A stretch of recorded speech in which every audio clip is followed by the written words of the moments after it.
HSC exam পরীক্ষা আপনাদের 11 তারিখে হচ্ছে না, সেটা ইতিমধ্যে আপনারা জেনে গেছেন, অনেকে জানেন এবং অনেকে জানেন না।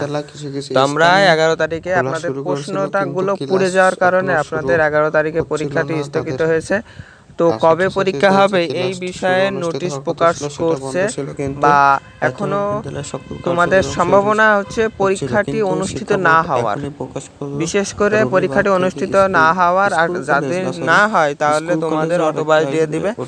তো একটা শিক্ষা বোর্ড একটা নোটিশ প্রকাশ করছে যে খুবই তাড়াতাড়ি, এখনো কত তারিখে এটা এখনো তারা প্রকাশ করেনি, তারা বলছে যে খুব তাড়াতাড়ি একটা তারা নোটিশ প্রকাশ করবে এবং যথা তারিখে আপনাদের পরীক্ষাটি অনুষ্ঠিত হবে।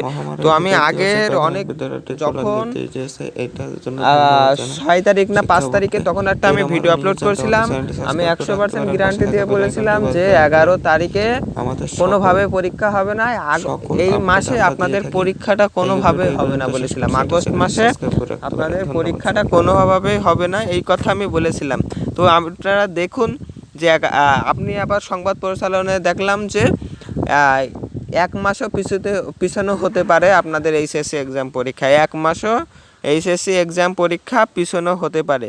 তো দেখা যাক কি হয়, হয়তোবা আপনাদের সম্ভাবনা আছে অটোবাস দেওয়ার চিন্তা ভাবনা, কিন্তু আমার আরেকটি দিকতে আমি এটা শিওরভাবে বলতে পারছি না যে আপনাদের অটোবাস দিবে কিনা, কারণ সেনাবাহিনীর হাতে যখন এখন দেশ, বা সেনাবাহিনী যখন একটা শিক্ষামন্ত্রী, তখন হয়তো বা এটা কোনোভাবে দেওয়া সম্ভব হবে না।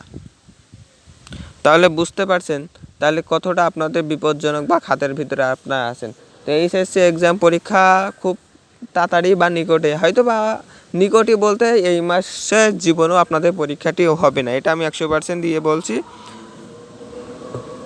তো আজকে ভিডিও এই পর্যন্ত শেষ করেছে, আমাদের চ্যানেলটি সাবস্ক্রাইব রাখুন। ধন্যবাদ সবাইকে।